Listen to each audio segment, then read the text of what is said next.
Selamat pagi adik-adik, berjumpa lagi kita di mata kuliah KDK 1. Kali ini dengan materi keperawatan sebagai profesi.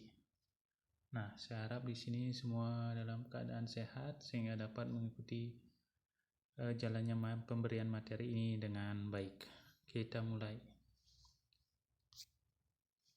Profesi. Apa itu profesi? Mari kita lihat. Profesi dari pengertiannya, salah satu ahli merupakan sekumpulan pekerjaan yang membangun suatu norma yang sangat khusus yang berasal dari perannya di masyarakat.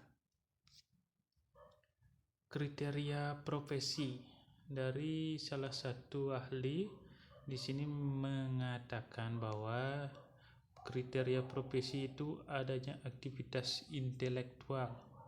Pekerjaannya berdasarkan ilmu dan belajar untuk tujuan praktek dan pelayanan. Dapat diajarkan, terorganisir secara internal, altruistik untuk kepentingan masyarakat. Ahli yang lain menyampaikan memperoleh badan pengetahuan dari institusi pendidikan tinggi menjadi pekerjaan utama. Ada profesi, adanya kode etik.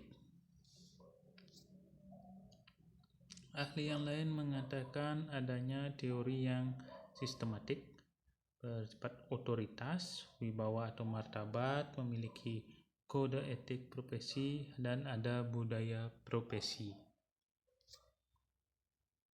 Nah, karakteristik profesi itu bisa kita lihat adanya body of knowledge atau ilmu pengetahuan. Ada pelayanan, ada kode etik profesi, memiliki otonomi dan organisasi profesi. Nah, coba kita lihat sekarang apakah perawat itu merupakan sebuah profesi berdasarkan dari pengertian dan karakteristik profesi yang disampaikan oleh ahli. Nah, kalau keperawatan itu memiliki landasan ilmu pengetahuan. Dapat kita lihat di sini memiliki cabang ilmu keperawatan. Ada ilmu keperawatan dasar, keperawatan klinik, keperawatan komunitas, dan cabang ilmu penunjang lainnya. Memiliki kode etik keperawatan. Ada kode etik keperawatan Indonesia, kode etik keperawatan internasional.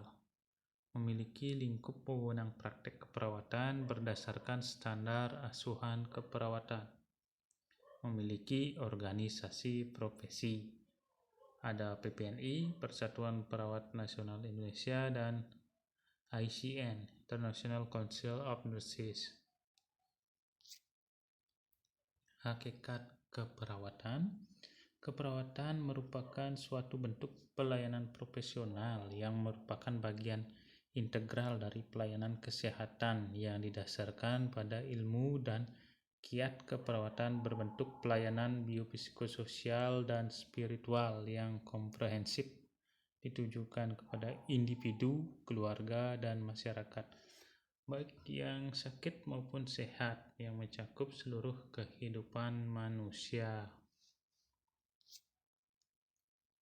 Hakikat keperawatan sebagai ilmu dan seni. Ilmu itu diperoleh dari pendidikan, dan seni bagaimana kita merawat pasien dengan seni. Nanti bisa mungkin diajarkan setelah adik-adik melakukan praktek di lab, bagaimana seninya mungkin merawat luka, seni dan seni yang lain dalam keperawatan.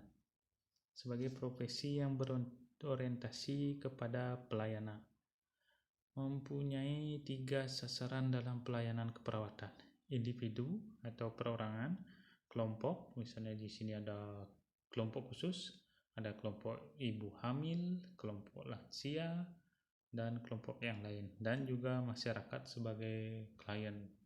Masyarakat, seluruh masyarakat, misalnya satu desa, kita merawat satu desa, itu kita rawat seluruhnya yang terdiri dari mungkin ada bayi, anak-anak, orang dewasa, dan ada juga lansia. Itu dalam masyarakat. Mencakup seluruh rentang kehidupan dari peningkatan kesehatan, pembinaan kesehatan, pencegahan penyakit, penentuan diagnosis dini, penyembuhan dan rehabilitasi, serta pembatasan kecacatan. Pelayanan keperawatan dilakukan dalam upaya meningkatkan derajat kesehatan, mencegah penyakit, penyembuhan, pemulihan, serta pemeliharaan kesehatan dengan penekanan pada upaya pelayanan kesehatan utama untuk memungkinkan setiap penduduk mencapai kemampuan hidup sehat dan produktif yang dilakukan sesuai dengan wewenang, tanggung jawab, dan etika profesi keperawatan. Mengapa diperlukan profesionalisme keperawatan? Yang pertama, kemajuan ilmu pengetahuan dan teknologi. Semakin berkembangnya iptek, maka profesionalisme perawat dalam bekerja semakin diperlukan.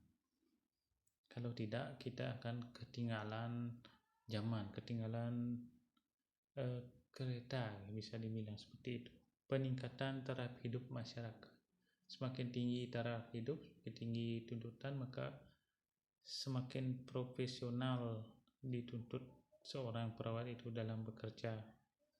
Peningkatan perhatian masyarakat terhadap pemenuhan hak asasi manusia, peningkatan kesadaran masyarakat akan pentingnya hidup sehat, perubahan struktur agrikultur masyarakat yang menjadi industri, dari yang pertanian menjadi masyarakat industri.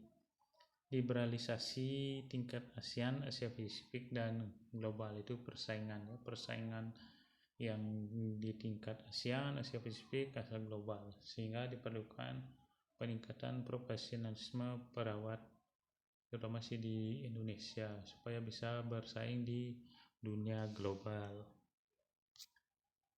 Perkembangan keperawatan bisa dilihat dari yang di Indonesia dan di dunia. Kalau yang di dunia, pertama di sini sejak zaman manusia itu ada naluri merawat pada diri seorang ibu, mother instinct.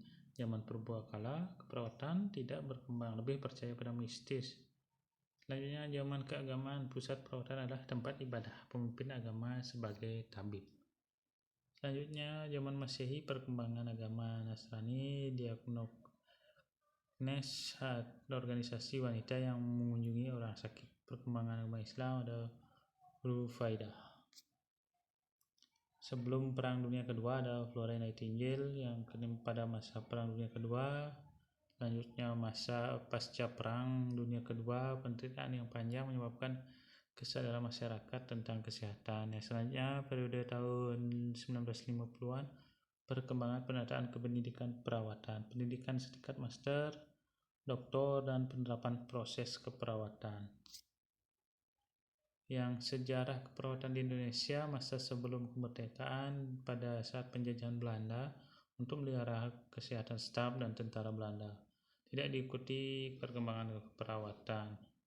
Setelah kemerdekaan tahun 49 banyak didirikan rumah sakit dan balai pengobatan. Tahun 52 didirikan sekolah perawat, tahun 62 didirikan sekolah perawat setara diploma, tahun 85 didirikan sekolah perawat setara sarjana. Perkembangan profesionalisme dalam keperawatan ada penataan pendidikan keperawatan, penataan praktik keperawatan, penataan pendidikan berkelanjutan, penataan organisasi profesi keperawatan, penataan lingkungan untuk perkembangan keperawatan. Penataan pendidikan, penataan jenjang dan jenis pendidikan keperawatan, mulai dari diploma, sarjana, profesi, ada master, spesialis, dan doktor perawatan. Pengendalian dan pembinaan pelaksanaan pendidikan melalui akreditasi, pengembangan lahan praktek keperawatan dengan membentuk komunitas profesional, pengembangan dan pembinaan staf akademis menuju terbentuknya masyarakat akademis profesional. Penataan praktek, pengembangan dan pembinaan pelayanan asuhan keperawatan secara profesional, penyusunan dan pemberlakuan standar praktek keperawatan, Penerapan model asuhan keperawatan secara profesional dengan memperhatikan kode etik keperawatan. Pembenahan organisasi profesi mengoptimalkan peran dan fungsi, terutama untuk pengembangan dan pembinaan sumber daya manusia. Pendidikan formal dan informal, seperti tadi ada yang pendidikan berkelanjutan dan ada pelatihan, workshop, pemberlakuan standar praktik dan standar pendidikan, sistem legalisasi dan registrasi tenaga keperawatan yang dibuat dan ditetapkan oleh organisasi profesi sesuai dengan wewenang, tanggung jawab, dan kode etik keperawatan. Peran dan fungsi perawat. Ini juga didapatkan di mata kuliah lain. Di sini hanya untuk mengingatkan kembali. Yang pertama ada pemberian asuhan keperawatan, menjadi advokat klien atau pasien, jadi edukator, koordinator, kolaborator, konsultan, dan pembaru. Sekian untuk materi kali ini. Terima kasih karena telah menyimak. Tetap jaga kesehatan dan sampai jumpa pada pertemuan selanjutnya. Terima kasih banyak.